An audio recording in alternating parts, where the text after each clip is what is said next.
Тоа што требаше да го направи власта, го направи ветерот. Во Скопје утрово силниот ветер го растера загадениот воздух и скопјани се разбудија во бран кислород. Концентрациите на опасните PM10 честички утрово во најголем дел од земјата беа на граница или под максималната граница на дозволеното.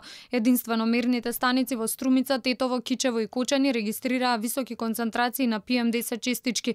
Ваквата промена во квалитетот на воздухот се должи на ведрото време и ветерот, но мерните станици во најзагадените скопски општини Газибабе и Лисича веќе подолг период не се во функција. Вчера кај ректорат беа измерени 283 PM10 честички, а во Центар 248. Ситуацијата е иста и во другите градови. За вчера во Струмица според мерењето во 22 часот беа измерени 538 PM10 честички на метар кубен, во Битола 300, Гостивар 270, Кавадарци со 269, а пак Куманово 265 PM10 честички на метар кубен.